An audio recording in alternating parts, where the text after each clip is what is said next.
নমস্কার বন্ধু, শুভ দুপুর। চলে এলাম আমি আজকে আবার একটা রান্নার ভিডিও নিয়ে। তো আজকে কি রান্না করেছি? আজকে মাছের টক, পোনা মাছের টক আর পুঁই শাক ভাজা। চলো তোমার সঙ্গে একটু প্রকৃতির দৃশ্য দেখানো যাক। কারণ আমি আজকে সকালে ঝিলপাড়ে গেছিলাম শাক তুলতে, সেটা কালকে ভিডিওটা ছাড়বো। কারণ আজকে আমাদের এখানে 7 রকম শাক খাওয়ার নিয়ম।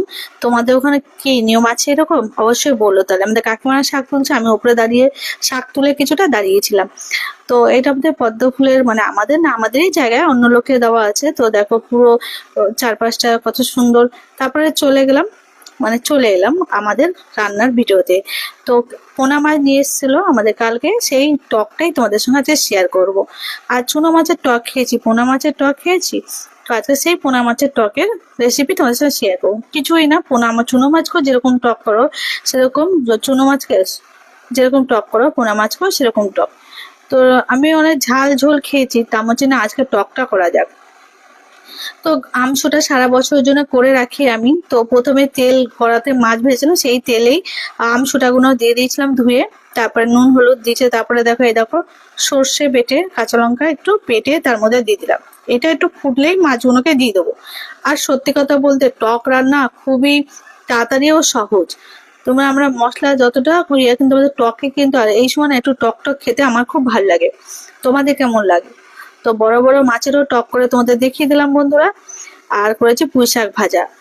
তো কালকে আমার এই রেসিপি ছিল। আমাদের 2-3টে রেসিপি হয়, বেশি রেসিপি করি না। তার মধ্যে একবেলা আবার সন্ধ্যেবেলা আরেক রকম হয়। তার জন্য যেটা দুপুরবেলায় করি সেটাই তোমাদের সঙ্গে শেয়ার করি।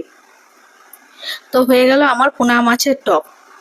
আর লাস্টে নামানোর সময় একটু সর্ষের তেল দিয়ে 1 মিনিট রেখেই নামিয়ে দেবে, কিন্তু খেতে কিন্তু দারুণ লাগে। সত্যি কথা বলবো, তোমাদের যখন অনেক সময় কিছু খেতে ভালো লাগে না ঝাল ঝোল, মাঝে মাঝে এরকম টক করে খাবে, দেবে খুব দারুণ লাগবে। তারপরে পুঁই শাক চচ্চড়ি, পুঁই শাকের ঘন্ট আমরা অনেক খেয়েছি। পুঁই শাক ভাজাকে খেয়েছি। তো পুঁই শাক ভাজতেও কিন্তু খুব ভালো লাগে জানো তো। আর যেহেতু আর কি দিয়েছি বলতে, এর মধ্যে পেঁয়াজ রসুন ফোড়ন তো দেবে। পুঁই শাকে না একটু রসুন ফোড়ন দিলে না খেতে কিন্তু স্বাদটা আর একটু বাড়িয়ে দেয়। তারপর কাঁচা লঙ্কা দিয়ে দিয়েছিলাম। কাঁচা লঙ্কা দিয়ে দেখো ভালো করে পেঁয়াজগুলোকে ভেজে, আর তারপরে আমি পুঁই শাক দিয়েছিলাম। পুঁই শাক একটু সময় লাগে, কিন্তু চাপা দিয়ে রাখলে পুঁই শাক কিন্তু তাড়াতাড়ি হয়ে যায়।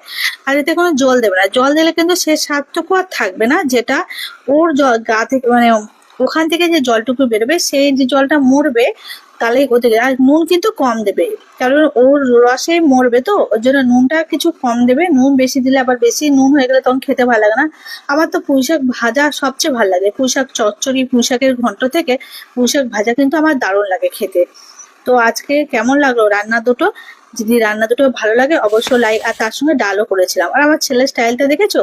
মাথায় হেলমেটটা একবার লক্ষ্য করে দেবে, হেলমেটটা দারুণ।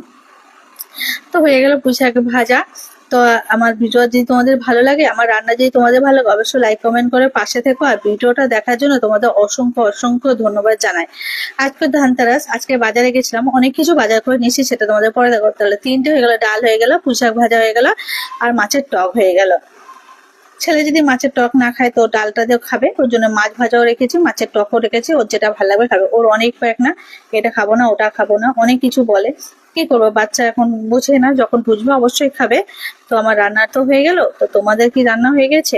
অবশ্যই কমেন্ট করে বলো আজকে রান্না দুটো তোমাদের কেমন লাগলো। আমার ভাতের থালা তৈরি। তো বাই বাই। ভিডিওটা দেখার জন্য অসংখ্য ধন্যবাদ বন্ধুরা।